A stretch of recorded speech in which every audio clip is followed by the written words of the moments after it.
নগদ নিয়ে এলো হার না মানা হার অফার। সর্বনিম্ন 10,000 টাকা রেমিটেন্স নগদে পাঠালে থাকছে স্বর্ণের হার জেতার সুযোগ।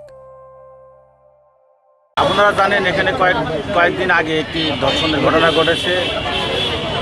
ধর্ষণ ঘটনা হওয়ার পরেই অভিযোগ প্রাপ্তির সাপেক্ষে আমরা এজাহার নিয়েছি। 3 জন আসামিকে 2 ঘন্টার মধ্যে গ্রেপ্তার করছি। তাদেরকে বিজ্ঞ আদালতে প্রেরণ করেছে। তাদের রিমান্ডে এনে জিজ্ঞাসাবাদের জন্য বিজ্ঞ আদালতে আবেদন করা হয়েছে। ভিকটিমের ডাক্তারি পরীক্ষা করা হয়েছে।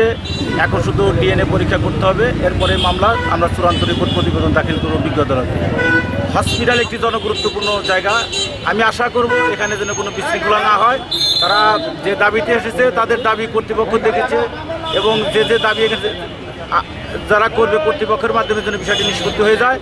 এবং আমি বর্তমান পরিস্থিতি যারা এসেছিল তাদের সাথে কথা বলেছি। আমি ইনশাল্লাহ এখানে পরিস্থিতি কোনো সমস্যা মনে করি। এখন পরিবেশ শান্ত আছে, তারা চলে গেছে। এবং সচেতন মহলের কাছে দাবি শুধু এই ব্যাপারে নয়, মাদক সহ সার্বিক বিষয়ের জন্য সামাজিক আন্দোলন গড়ে ওঠে, এই আশা আমি রাখি। এবং মানুষকে সচেতন হওয়ার আহ্বান জানাচ্ছি। অতি দ্রুত সময়ের মধ্যে আমরা পরীক্ষা রিপোর্ট প্রাপ্তির পরে আমরা বিগত প্রেরণ করব।